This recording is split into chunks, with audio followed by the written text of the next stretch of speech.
Alors bonjour et bienvenue dans cette présentation de la spécialité Histoire géo, géopolitique, sciences politiques en classe de première. Donc comme toutes les autres spécialités, la durée hebdomadaire sera de 4 heures, répartie en 2 fois 2 heures.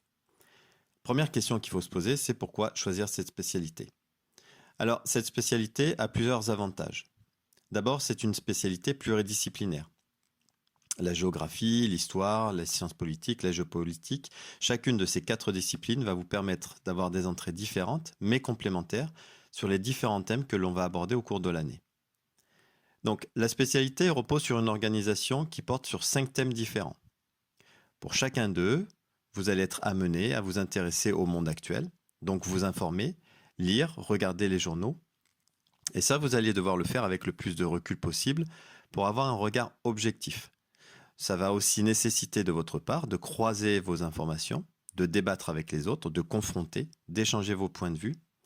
Le tout en analysant en profondeur tous les sujets qui vous seront portés à votre connaissance. On attend donc de vous un véritable engagement dans les différents projets que vous allez mener tout au long de l'année. Donc on va aborder 5 thèmes. La démocratie, puissance, frontières, l'information et État et religion. Pour chacun de ces thèmes, on va les travailler selon plusieurs entrées. Pour la démocratie, par exemple, on va s'interroger sur la notion, quand est-ce qu'est apparue cette notion de démocratie. Donc on verra aussi comment le concept a évolué et on verra aussi qu'il y a différentes manières de concevoir la démocratie selon les pays. Pour le thème sur les puissances, on va être amené à comprendre comment se forme une puissance, sur quoi reposent les fondements de cette puissance, et on verra qu'une puissance, un État, un empire peut être à un moment donné sur le devant de la scène, puis décliner, ou être en tout cas moins en vue. On verra que cette notion de puissance peut s'appuyer autant sur la force militaire que sur des aspects plus indirects, comme la langue, la culture, et plus actuellement Internet. En travaillant sur les frontières, on va se demander quel est leur réel objectif. Alors il est vrai que pour tout le monde, ça permet de délimiter un territoire, mais en fait une frontière n'est ni figée ni impénétrable. D'ailleurs, on peut le voir avec le Covid-19, le virus se moque totalement qu'il y ait des frontières fermées. Donc les frontières ne protègent pas de tout. Donc à travers plusieurs exemples comme ça, on va comprendre comment les hommes ont cherché à se protéger, tout en essayant aussi de repousser leurs propres frontières. On verra aussi que certaines frontières restent un peu floues, comme les frontières maritimes, et d'autres sont encore à découvrir, comme pourquoi pas les frontières spatiales. Aujourd'hui, s'informer, c'est une réelle nécessité, mais c'est un besoin qui n'est pas nouveau, puisque de tout temps, les hommes ont cherché à faire circuler des idées, à échanger des points de vue, des informations. En réalité, on sait que c'est la révolution de l'imprimerie qui est le point de départ d'une information qui va se diffuser.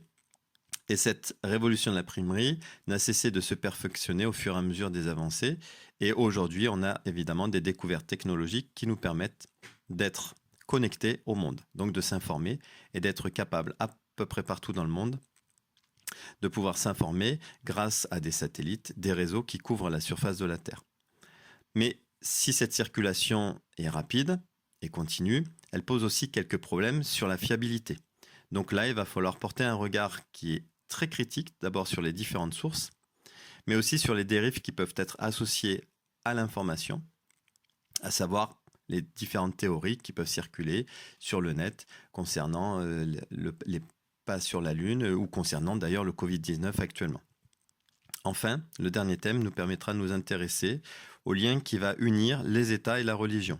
Donc c'est vrai que pendant très longtemps et encore aujourd'hui pour certains pays, la religion dicte la conduite, dicte les lois.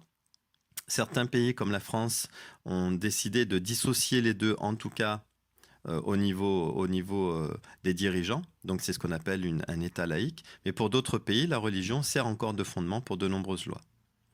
Donc cette spécialité, comme les autres, va vous demander une vraie implication et des méthodes qui vont vous être utiles plus tard pour vos études.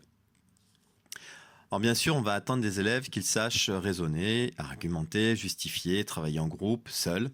Donc c'est des compétences qui vont vous permettre, dans un premier temps, de préparer le grand oral. Donc ça sera pour la terminale. Et dans un second temps, de préparer aussi votre réussite dans le supérieur. Parce que cette spécialité offre de vraies perspectives et des perspectives variées en termes d'études supérieures. Bien sûr, il y a les classes préparatoires aux grandes écoles. À ça, on va ajouter les écoles de journalisme. Vous allez pouvoir aussi vous orienter vers les différents instituts de sciences politiques.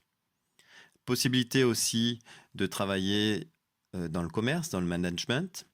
Et évidemment, vous avez aussi accès par cette spécialité à toutes les universités, plutôt de sciences humaines, donc histoire, géographie, sciences politiques, droit, etc., etc. Alors, il y a d'autres filières encore où vous allez pouvoir mettre en œuvre des qualités d'écriture, de curiosité, de maîtrise de l'actualité que vous aurez acquis avec ces spécialités sur 1 an ou sur 2 ans si vous conservez la spécialité en terminale. Donc pour finir, je vous invite à observer ce petit schéma qui va vous permettre de vous aider quant à la combinaison des différentes spécialités que vous pouvez associer et donc pour le choix de vos études supérieures.